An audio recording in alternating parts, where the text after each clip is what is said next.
Okay. Hey, okay. Well, all right. Okay. This is live prepper here. And none of that stuff is edited. I need to learn how to edit, but it's not. But what I want to ask you today, what is your survival soap? Now, a survival soap can be anything. Really could be. Whether store-bought or handmade. But what I'm asking you is look past just a bar of soap. What I'm asking you is now, this here is my pain chaser soap that I make. And you can see the rough texture in it. It's because I add the herbs into this as a exfoliant for the skin. And I also add beer into this mixture along with a mixture of other herbs. And as you may know in the past, I've showed you some basic weight loss soap. I call it wake up soap also as well. Now what I did is I combined both of my soaps together for my own personal use.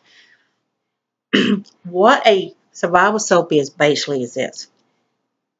In an SHTF event, if you got health issues, or even if you don't, you may have problems with arthritis. Maybe you're a diabetic. Maybe you have problems with blood pressure. Maybe you have skin problems.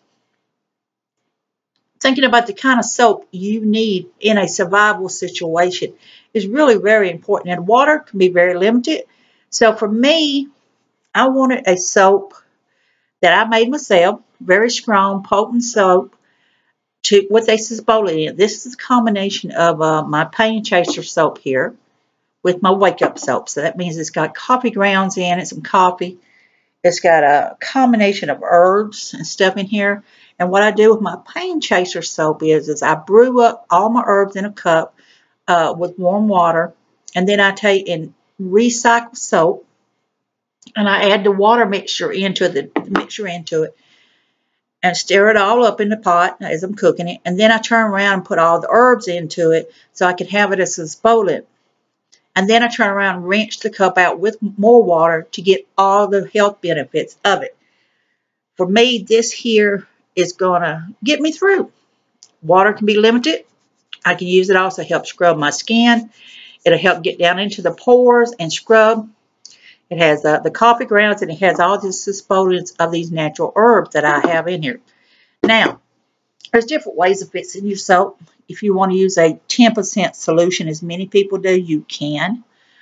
But if you want to use it for a survival soap, or maybe even for a health soap, you may want to increase that to a 30 or 40 or even a 50% stronger doses. So do some research on it. If you want to saturate, what you do is you take your oil.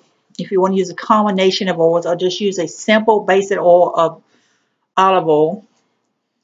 And then you're going to heat your herbs into this oil.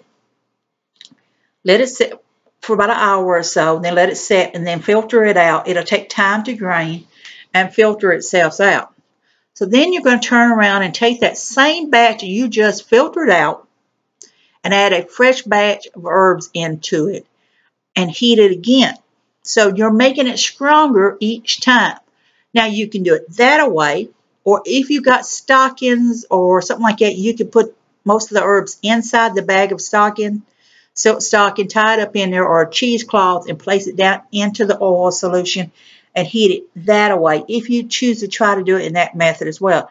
For me, I prefer for the herbs to be just loose in there so I can mix it up and then filter it out and then redo it again. But since I use recycled soap, I find that for me, it's a lot easier. I don't have to go through the lye treatment. I don't have to go through all the other stuff. I'm just using recycled soap to make my own survival soap.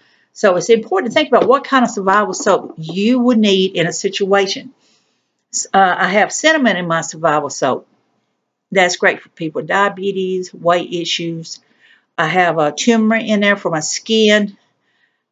I have rosemary for pain. I have sage. Now, sage, a lot of people's allergic to sage. I am not, so I can have sage in it for me. There is a combination. I have beer in it as well for a great skin conditioner as well. And I do have my caffeine. Caffeine is wonderful to keep bugs off of you. I was out and I noticed I got itching on my side. And I realized there was a tick there. So when I pulled it off, the tick was dead. I had been using my wake up soap. So what had happened is the caffeine in the wake up soap killed that tick. So as it was healing, or however you want to say, it started itching because it had killed that tick and it was itching me. So I was glad it did kill it.